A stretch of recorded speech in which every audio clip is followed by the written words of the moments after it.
Okay, so, well, Tom's already introduced me a little bit. What I would say about myself, for people who don't know me, is, well, basically I'm a writer and also a teacher. I have done various academic teaching, like study skills and critical thinking and philosophy and religious studies, for example. But these days, I'm mainly writing books about the Middleway. So that's been increasingly my focus for the last few years. And I'm currently working on a multi-volume set of books about the Middleway philosophy for Equinox. Okay, so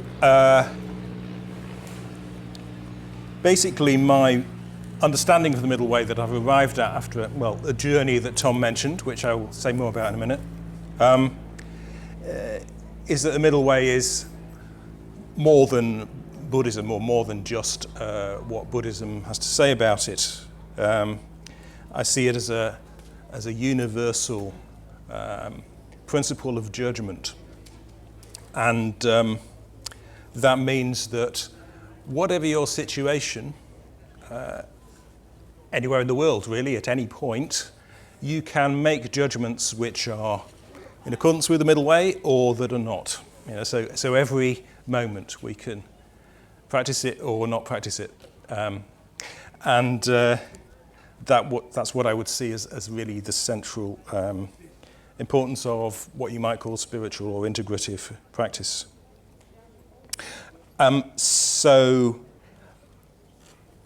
Yeah, maybe I can start with the symbolic story, which for many people can represent the Middleway or some of the key insights of the Middleway, and that's the early life of the Buddha.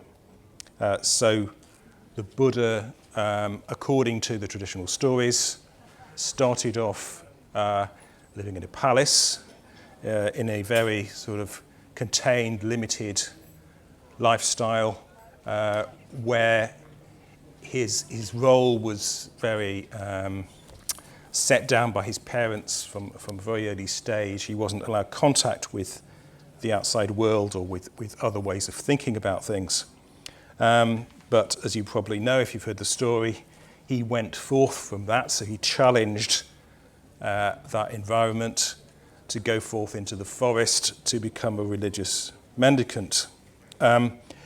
But, and that's a very important but at this stage, yeah? So he investigated the religious life as he found it in the forest. He encountered two different teachers, and he tried the practice of asceticism. But he needed actually to go forth again, as it were. So there's a two-stage process at work, yeah? He realized that his reaction from his first position, so his first position in the palace, he reacted against that by going forth, went into the forest, and then he realized, well, also the forest has its limitations. What people are telling me about what's true or right in this new environment isn't entirely right either, you know, so there's then a third point he reaches, yes? So he questions both the extremes, and at that point he finds the middle way. So for me, that's the crucial point symbolically in the Buddha's early life. And it can represent a process that we can all go through at a big level or a little level in practicing the Middleway, in finding a balanced point which is more adequate, which faces up to things more completely, which involves quite often, to find that point, we have to explore the absolute assumptions on either side, which are in competition with each other, are polarized against each other. So perhaps I'll say a little bit more then about how I got to an interest in the Middleway before I go any further. So my interest in the Middleway, serious interest in the Middleway, goes back to the 1990s. And at that time, I was a religious studies teacher in a sixth form college. So I was teaching religious studies with a colleague who was a Christian fundamentalist. And obviously didn't share those views at that time. But what I found very interesting was also the split in attitudes of my colleague. So on one hand, he really totally believed in the absolute beliefs of Christian fundamentalism. On the other, he thought he needed to switch off those beliefs in order to teach religious studies objectively and teach students about religion, about different points of view regarding religion. So, in effect, he was flipping between two perspectives, I found. Yeah, so there was an absolute perspective and what you might call a relative perspective. But it also increasingly struck me that the relative perspective was also absolute in another respect. Yeah, so if you took that view that you could, the implied view there that you could just select one of these alternative views, that maybe the teacher could say, well, this is what the Hindus say, this is what the Muslims say, this is what this school of Christianity says, and you have these competing absolute beliefs, and it's just a matter of personal choice, you just choose one of them, then that can be implicitly a relativist kind of menu that you're presenting people with. You're not giving them any equipment to make a justifiable choice between those alternatives. You're effectively just giving them a set of alternatives. So I think that it first began to strike me at that point that there was a problem in the ways in which we were framing a lot of people's attitudes towards religion, and then increasingly it began to strike me that this wasn't just about religion, it was about a lot of other our beliefs and values and practices as well. We're involved in this kind of polarized, or sucked into this polarized framework, if you like. So it also struck me at that time that the Buddha's early life particularly, and some of the Buddha's teachings, could help to resolve this dilemma between absolutism and relativism. And that's why at that point I gave up my teaching post and went to study a PhD in philosophy, where I was aiming to show or to understand how the middle way could be applied to resolving the conflict between absolutism and relativism. So in the process of that, the PhD studies, which I did from 97 through to 2001, nearly 20 years ago now, I did find, as I expected in a way, that there were some central insights of the middle way that some of which are clearly articulated in the Buddhist accounts of it, others of which needed to be sort of developed and understood in different ways. So one of the central insights I find in the middle way is relationship between beliefs and psychological states. So it does matter what you assume, so what, in that sense, what beliefs or what views you have.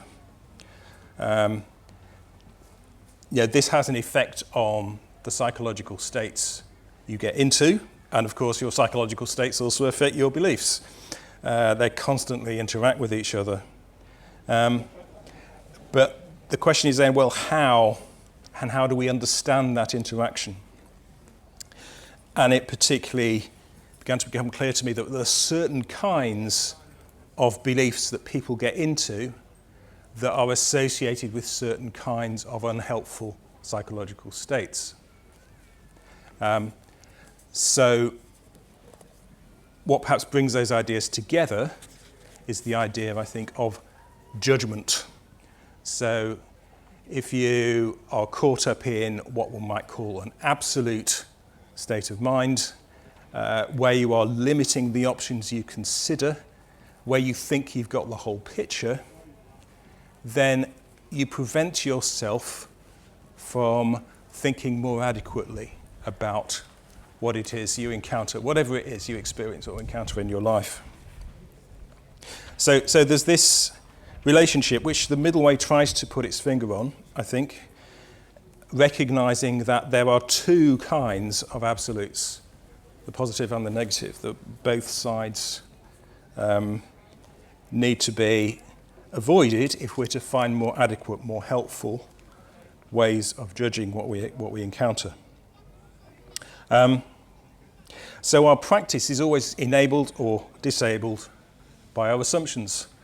So if you think about just a simple example, say when you go into meditation, if you try and practice meditation, then if you start off with the belief that you've got to do it in one particular way, perhaps as you were instructed by one particular person at one time, and then you run into some new condition you haven't realized before. Perhaps you start to feel sleepy and you don't know how to cope with that or something like that. Then the rigidity of your view about what you're doing starts to interfere with your ability to adapt and to change and to find an appropriate way forward. So in meditation, you can get stuck in what are called the hindrances. You can get stuck in the belief that you can't do it. So what's often referred to as doubt, or sleepiness, or whatever. So these can be associated with sort of absolute ways of thinking. The idea of getting stuck, preventing us from thinking in a helpful way. So I think the middle way tells us a lot about how to cope with those judgments and what might be the problem in our judgments when we do get stuck. And that there's a two-stage process of adjustment of our judgments constantly. So part of that is the idea that negative beliefs can be just as problematic as positive ones.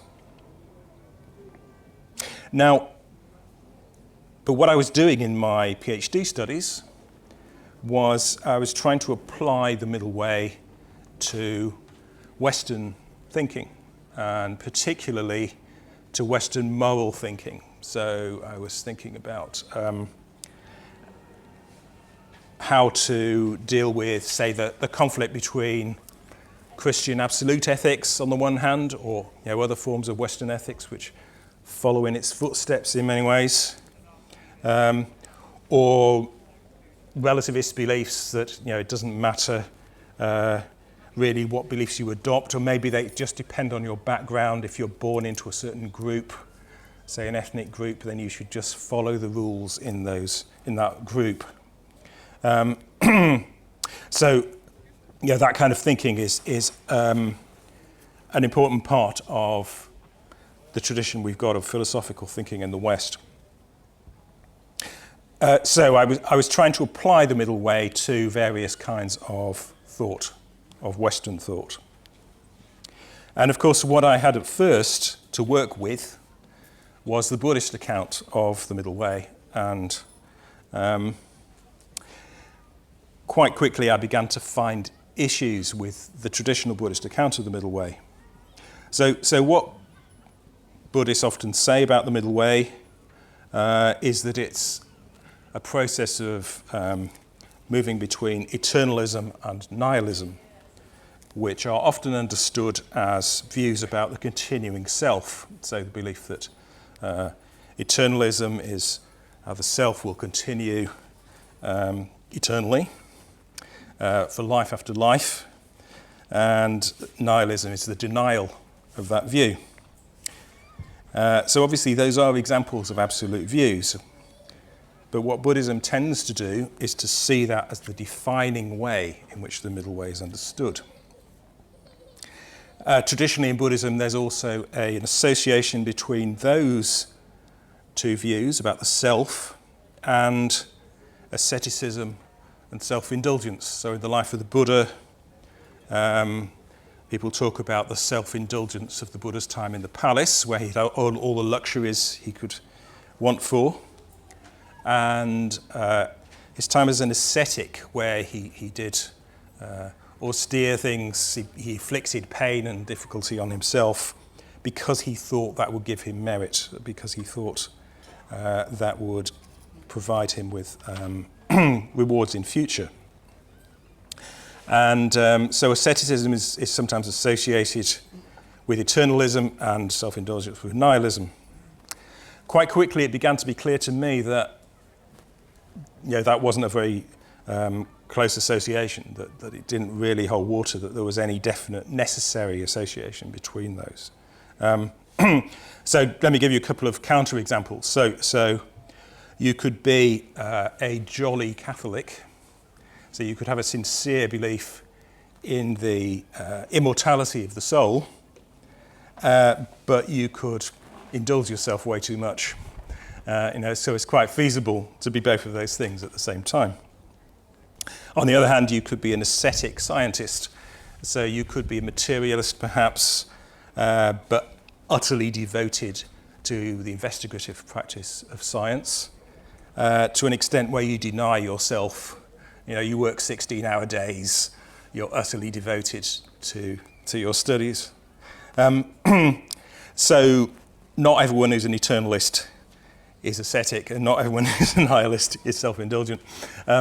It's more complicated than that. There are also other formulations in Buddhism, such as that the Middleway is about running between existence and non-existence. So that's found in one place in the Pali Canon. It's also the approach taken by Nagarjuna later on in the Buddhist tradition. But again, although that's a wider way of looking at it, I came to the conclusion that that wasn't really the key thing, the views we have about existence or non-existence. And that's because the Middleway, if it's to be a practical approach, has to be about what we do. So the judgments we make from moment to moment. And it's not really defined by the beliefs that we hold. It's not just having a particular sort of belief that's different from this belief on this side and this belief on that side. It's not about the content of those beliefs, it's about how we go about judging those beliefs. So the more I looked into the Middleway, looking at both Western philosophy and psychology and so on, the more this struck me. In the end, in my PhD thesis, I tried to classify Western philosophies as eternalist and nihilist. And I only realized after I'd completed that actually I'd failed, really. So it wasn't actually possible to conclusively classify Western philosophies in that way. For example, there are certainly some ideologies that are very difficult to fit into that framework, and they cross all the boundaries that Buddhists usually discuss in relation to eternalism and nihilism. So Marxism is one example of that, and another one is utilitarianism. Just to give you a quick example. So utilitarianism is the belief that we should try to maximize the pleasure and minimize the pain that occurs because of our actions. Yes, so we should concentrate, we should calculate what we do so as to bring about more pleasure and less pain. Now, that might seem to some people like a nihilist view because it's only about pleasure and pain. Yeah, it doesn't appeal to God or anything like that. But on the other hand, it's also giving us an absolute prescription about what we should take to be good or bad. So why should we try and maximize pleasure of everybody, not just me, everybody? Why should I be concerned about everyone else's pleasure and everyone else's pain? Yeah, so that involves a sort of basic absolute assumption, which takes you into what's traditionally eternalist territory. So there are lots of examples like that of sets of beliefs that really cross the aisle. You know, they're not really classifiable in those traditional Buddhist terms. So that's why I ended up coming to a different sort of understanding of the middle way, drawing on a variety of sources. So Buddhism was certainly one major stimulus to that thinking, but increasingly various forms of psychology have come into it, so cognitive psychology, developmental psychology, Jungian psychology, also the critical thinking tradition and the tradition of skeptical philosophy in the West, and systems theory, neuroscience, embodied meaning. So various Western developments have become part of my thinking to end up with a different kind of view of the middle way. So this is what I arrived at. That is that I see the middle way as I mentioned earlier, a principle of judgment. So it's not about believing certain things, it's about how you go about judging what you take to be the case at every point. So it's a process. And in that process, one tries to avoid absolute belief. So there's an avoidance aspect to it. You don't know exactly what it is you're positively going towards, but it's rather like if you were driving at night and there were two sets of lights. There's one to the left and one to the right. So you could see what you're trying to avoid because you don't want to crash into either of them, but you head for the bit in the middle. Yeah? So I think the middle way is rather like that at times. It's involves heading to an ill-defined zone, but it's definitely one that is not understandable in terms of the absolute side of the side. So in the middle way, I think we try to avoid absolute beliefs, whether negative or positive. And we can apply and renew that way of working at each moment of judgment. So at each moment of judgment, we can have a new opportunity to not get sucked into absolute assumptions and to try and find the more open way of operating that the middle way offers. But of course, that may sound a bit negative, just trying to avoid absolute beliefs on either side. But I think there's also, obviously, you can understand the practice of the middle way also in terms of integration. So this process of avoidance also allows integrative practice. An integrative practice is bringing together what is separated or what is in conflict. So we can have conflicts within ourselves. In fact, we all constantly have conflicts within ourselves. We have different incompatible beliefs that we come back to at different times. And of course, we can have conflicts with other people, we can have conflicts with groups, we can have conflicts between countries, and so on. So we can overcome those conflicts, I think, but in order to do that, we have to stop believing that what we believe at any point is the complete picture. So if you are to overcome an intractable conflict, I think probably the key move is to reframe, so question the assumptions on which the conflict is based. What are both sides assuming here that puts them in conflict with each other? And usually, if you look carefully, you will find they are assuming something which is questionable, in fact.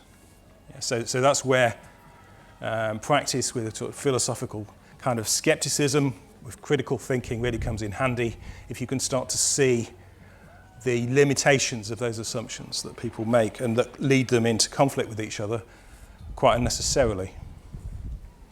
So the middle way, I think, is also integrative. By avoiding absolute interpretations of what we find on either side, we are put in a position to unite what was previously conflicting, whether that's within ourselves or in the wider socio-political world. Now, I realise, just putting it like that, there'll be lots of questions probably that need clarifying. So one of those is probably, what do I mean by absolute beliefs? So this is an area that's needed a lot of investigation and development, I think, and where we need to draw on different sources of understanding. So one thing I've already said is that absolute beliefs are not just a matter of particular content. It's not just you believe this or you believe that, you're devoted to that ism or this other ism. But having said that, there are some kinds of statements that are made in certain contexts which are very difficult not to interpret absolutely.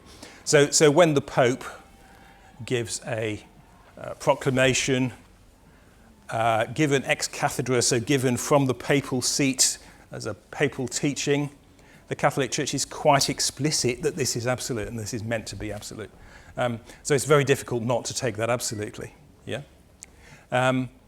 But if there's, say, an ordinary woman who's a neighbour who happens to be a Catholic, and I talk to her and she's talking about her belief in God, and that's together with everything that God means to her, which is largely about love for other people, then I'd put that in a completely different context. Yeah, so I wouldn't necessarily interpret that absolutely. It's not just about the content of what she's saying. It's not just about the explicit statements. It's, if you want to interpret it properly, she's talking about her experience, really, of loving motives and perhaps being challenged to maintain those loving motives with others. Perhaps she's talking about other things, but there are other things in her experience anyway. They're not just absolute beliefs. So that's one thing about what I mean by absolutes, that absolutes need to be judged contextually. It's not just a question of philosophical wrangling about certain sorts of propositions and whether they're true or not. Absolute beliefs also tend to be unconditional. So people believe that this is, or when they make a claim that something is true or false and it's absolute, then that's for all time. It must be the case. They believe they have the whole story. And in practice, that means they're not going to compare it to any other views. So perhaps the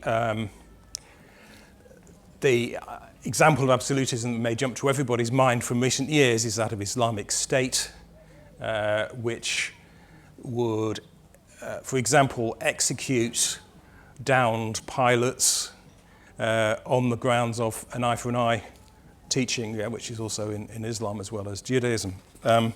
So they weren't going to give that. In fact, they would not just execute them; they would execute them in horrifically cruel ways.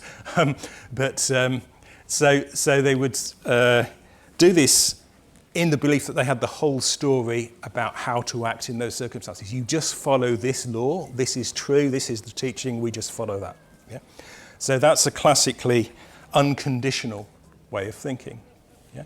So if somebody had come in at that point and said, have you thought about treating this pilot differently? Are there some other ways you could think about this? They would obviously be dismissed, if not killed, or suffer some other fate. So you can get that unconditional way of thinking in very obviously absolute positions like that of Islamic State, but also we can all be subject to this. Just when we get stuck in a particular state of mind or insisting on a particular belief, particular time. So it may just be you've made a factual claim to somebody and then they've pointed out that it's wrong, and here's the proof, that you've got this wrong. The capital of Nigeria is not Lagos. It's here it is on the internet. But you don't admit it. You make excuses. You try to try to manipulate the meanings of what you're talking about so as you can't be wrong. So this all connects to some other features of absolute beliefs. So they're often self-supporting and circular. So people often go round in circles when they're insisting on an absolute belief. They justify it with another one and another one, but then that will take them back to their original assumptions. So the Bible is true because God said so. And how do we know that about God? Well, because of the Bible. It's a classic circular way of thinking. They're also often disembodied. So there's this, this ignoring of the impact of our bodies on how we understand things, on the basic meaning that we experience. And unfortunately, there's a whole set of assumptions that reinforce this disembodiment in Western thinking. I won't go into all of this now, but there is, there's, in short, there's a way of thinking about meaning which just assumes that the meaning of our words comes from a relationship with reality. We know that we know whether our words are true or false, and that's how they're meaningful. What that ignores is the fact that we find things meaningful because of our bodily experience.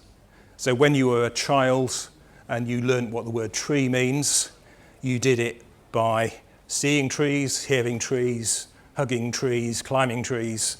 You didn't do that through looking up the word tree in a dictionary. You didn't do it through relating it in botanical classifications to other kinds of plants. So your relationship to it was embodied, and then you've built up metaphorical understandings which extend your understanding of the meaning of tree. So family trees and so on. So all our language, following the embodied meaning way of approaching things is embodied, but absolute ways of thinking ignore that. So they depend on a disembodied set of assumptions. Absolute beliefs are also often discontinuous. So they're often about toggle switches. So either it's on or it's off. Either you're liberal or you're conservative. Either you're a theist or an atheist. You've got to fit into those categories, and you move immediately from one to the other. There's no in-between zone. Absolute beliefs are also often projected. So people believe that this is true of the world. That it's almost like our ways of thinking are an old projector projecting onto the world, and we see things the way that our assumptions make us see them. So we deny our own role in that. Absolute beliefs are also often substituted, so they're an easier option. We believe that, or rather we take something that's simple and absolute and quick, so we can believe more easily, for example, that all of a particular category of people, say all black people are like that. That's a lot faster and easier than differentiating between different black people who may have very different characteristics from each other. So you've got an easily identifiable category, which is then easy to label in that way. And absolute beliefs are often conflicting, as I've mentioned. So if you have a total belief, you think your belief is completely the entire explanation, and that collides with another belief that doesn't agree with that, then you're going to end up with a conflict. And finally, absolute beliefs are group binding. So if you've got everybody holding on to a particular way or a particular formulation, a particular way of believing things, then that's a very quick way of getting everybody to work together. So how do you form an army quickly? How do you rally your army? When you give them a few basic beliefs that everybody shares, and they just repeat in their martial songs, for example. So before I go any further, let me just note those characteristics to make sure they're clear for you of absolute beliefs. So So I've said that they're unconditional.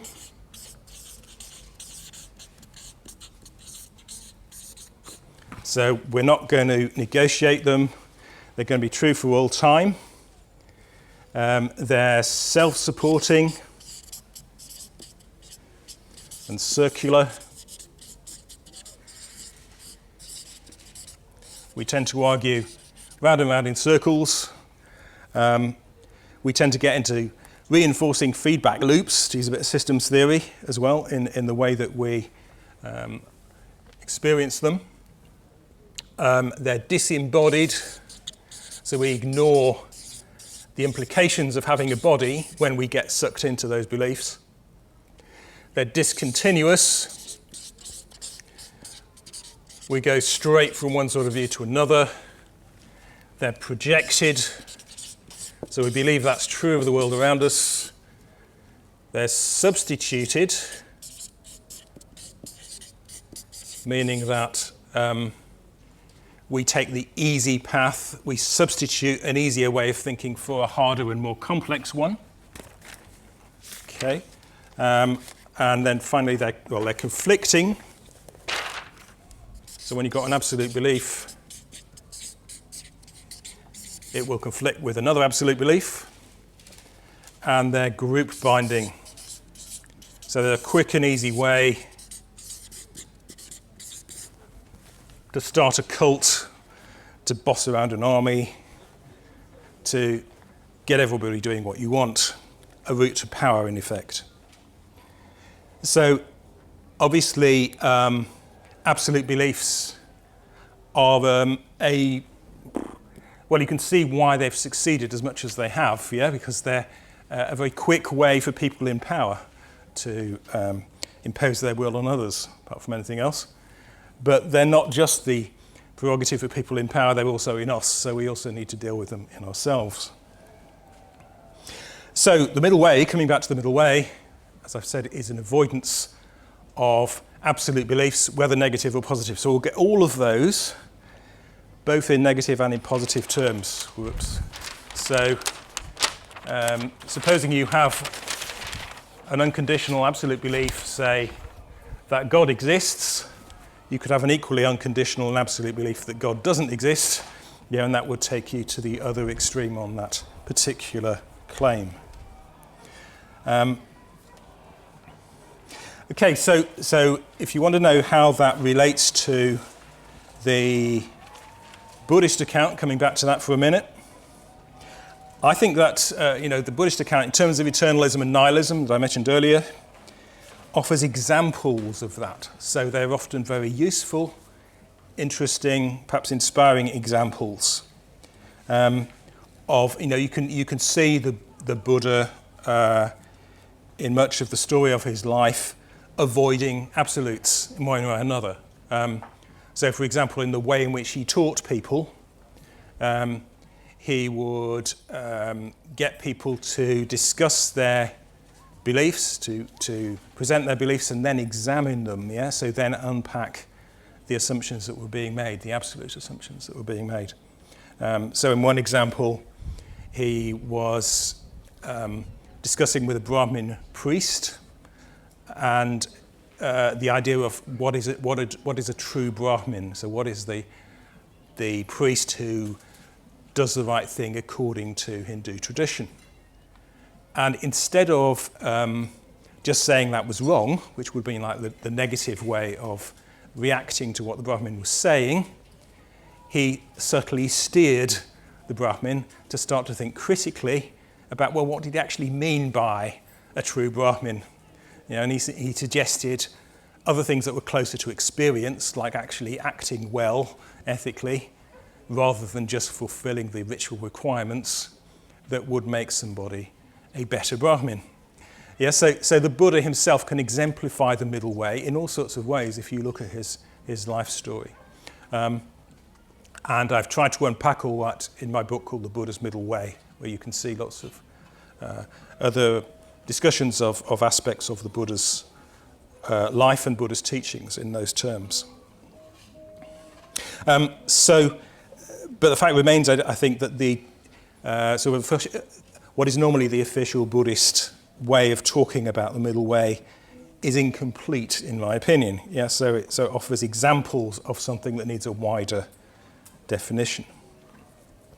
Particularly because, the middle way helps us to get over craving, hatred, and ignorance. Yeah, so craving, hatred, and ignorance are the three animals in the middle of the wheel of life. So the three forces that are preventing us from making the right judgments in our lives.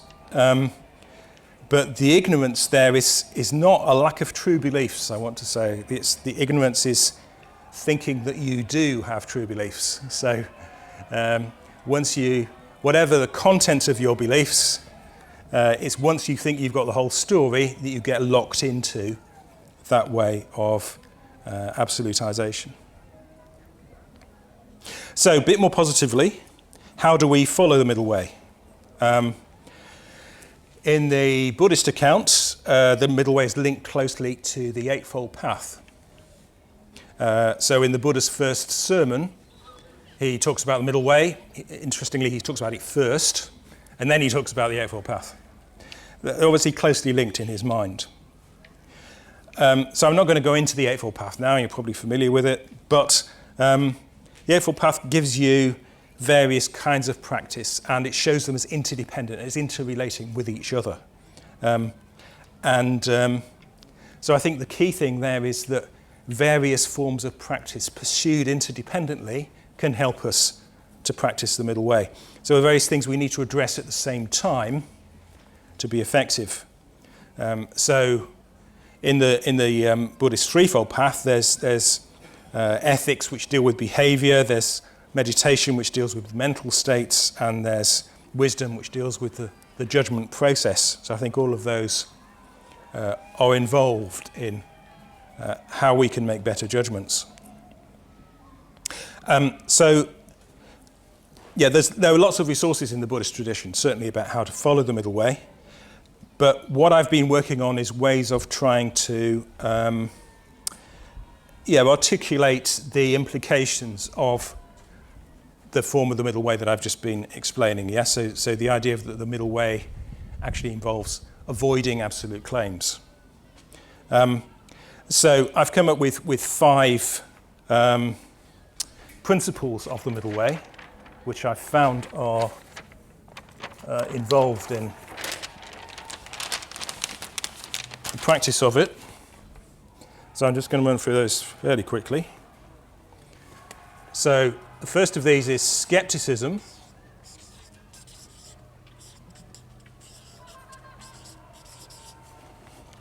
So by skepticism, I mean simply recognizing uncertainty. Yeah? So at any point, we don't have the whole picture. Whatever it is you believe, however obvious it might seem to you, actually you only have a limited perspective on that belief. So you can't claim that you're absolutely certain, or that you can justify absolute certainty about it. So the trouble with the whole tradition of talking about skepticism is that, particularly in the West, but also in the Buddhist tradition to some extent, people have often taken it to be a negative position. Yeah? But if you take the implications of uncertainty, to me, they imply the middle way. Yes? So if you're uncertain, you can neither assert an absolute positive or an absolute negative. Both of those are to be avoided. And that point is recognized in some places, for example, in Pyrrhonian skepticism in ancient Greece. So skepticism is a sort of starting point that we recognize uncertainty in practicing the middle way. And then the next one, second principle, is provisionality. So provisionality involves recognizing, yes, we do need to have beliefs for practical purposes. We don't get on with no beliefs at all. But the way to make those beliefs effective for us is to be able to change our minds in relation to new information and new experiences. So how do we become able to change our minds? Well, partly because we're aware of the limitations, so the skepticism, the limitations of our views, but also because we can imagine alternatives, we can consider alternatives. So there are lots of things that can help with provisionality. I think the arts and the imagination can help a lot with it because it enables us to connect with alternative ways of thinking that we might otherwise have neglected. But also mindfulness and critical thinking, I think, can help a lot with provisionality. So they can open up our mental states to make new possibilities easier to engage with. Okay, then the third principle is incrementality.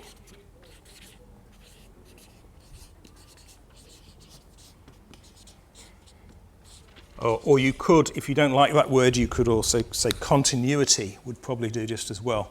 So incrementality is the principle of interpreting things as a matter of degree. Yeah, so not assuming that you can understand something correctly in a discontinuous way. So making that effort to, to move from, okay, that's a black dog over there to that is a dark grey dog over there, yeah? So it may look black from a distance, but you can't just slot it into that absolute category. So there is a scale, a spectrum of qualities that you can apply in your understanding of everything. That would apply perhaps more ethically. You can think about the characteristics of nationalities, yeah? So what is it to be English? Well, some people are probably more English than others, but there's no absolute definition of what English means, is it? Okay, the fourth principle is agnosticism. So agnosticism, obviously, it can be interpreted just similar to skepticism in that it's recognizing that we don't know. That's where the term agnostic comes from. What I take it to mean is adopting a consciously even-handed position. Yeah, so practicing the middle way by not being seduced either one way or the other way. So the term has been used most often in relation to beliefs about God, that you're neither a theist nor an atheist. You recognize that you don't know whether or not God exists. But wrongly, I think agnosticism has often been associated with indecisiveness, which, to me, it takes a great deal of courage to be agnostic. You've got to be able to resist the group pressure on both sides quite often. So all the theists telling you that you're really an atheist, or all the atheists telling you that you're really a theist, for example, if you're trying to take an agnostic position on God. So there are all kinds of forces, entrenched forces really, that are working against agnostic positions, in which we avoid absolutes. But I think agnosticism is about being wise as serpents, really, and really having a clear approach to not thinking absolutely. And then finally, probably most important, probably most important is integration. See if I can put this on without further problems. Okay, so integration is the next point.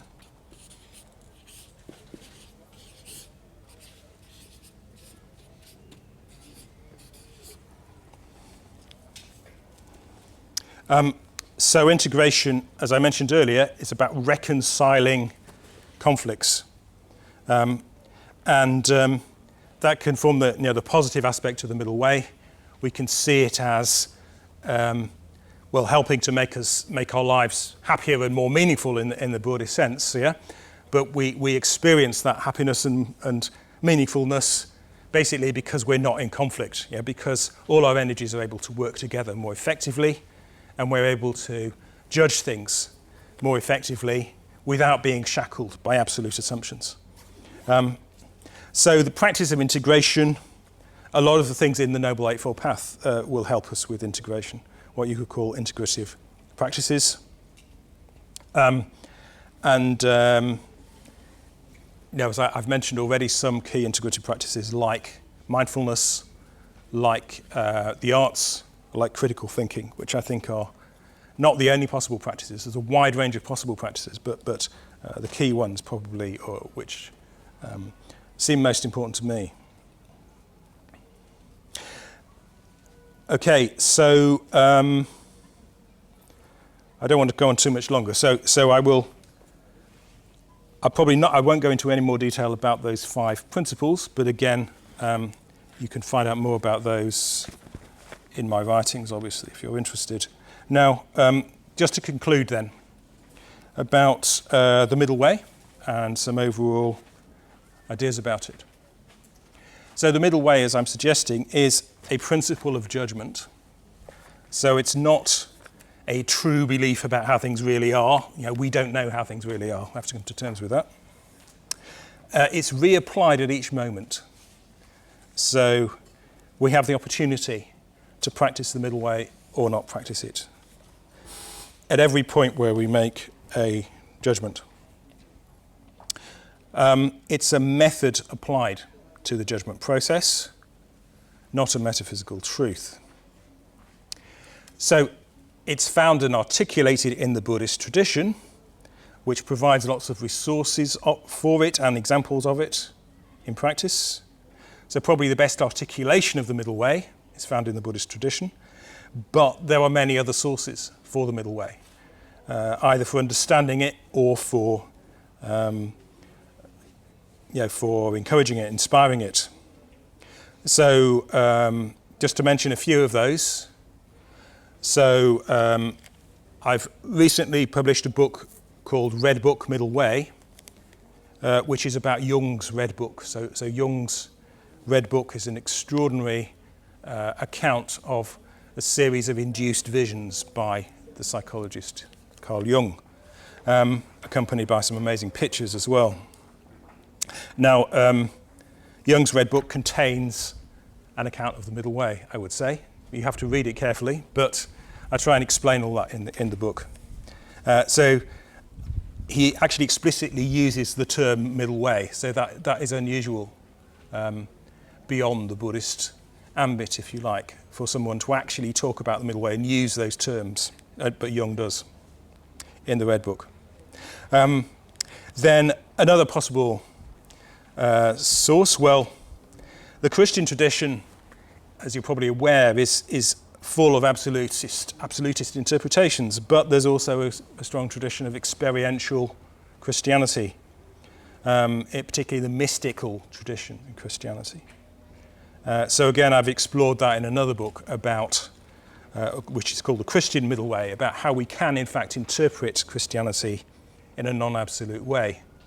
We have to apply critical thinking and also be open to, I think, the archetypal symbolic value of some of what is used in Christianity. So personally, I find Christian symbols go far deeper with me than Buddhist ones do. So it's become important to me personally, certainly, to explore the Christian middle way as a way of thinking.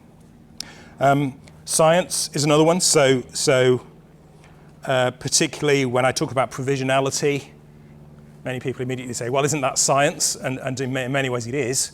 It's scientific method at its best anyway. So I think our understanding of provisionality and how to practice it has moved on obviously hugely because of scientific method. Again, there's a whole other discussion about what scientific method is, but I think it's certainly part of the picture here. And then the skeptical and pragmatic traditions in Western philosophy. So I also mentioned Pyrrho in Hellenistic thinking and Pyrrhonian skepticism, which has many middle way elements. Okay, so that's just a few examples of possible other sources of the middle way. So other traditions that offer possibly some understanding, but also certainly some inspiration for practicing the middle way. So my overall view about this then is that the middle way is a universal principle. To find it, you have to also apply critical thinking, so I'm what you might call a critical universalist. So I think whatever tradition you're working with, you have to think about what works in that tradition and what doesn't. You can't just adopt the tradition wholesale and assume it's all going to be right. But the middle way is found in various traditions, but in itself it's a universal principle. And in that way, it can show the relationship between Buddhism and other traditions.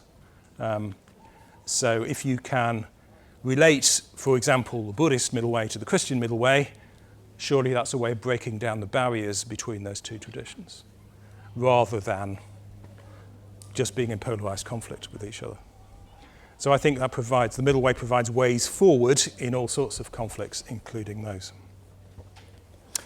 Okay, I'm going to stop there and invite any questions or responses.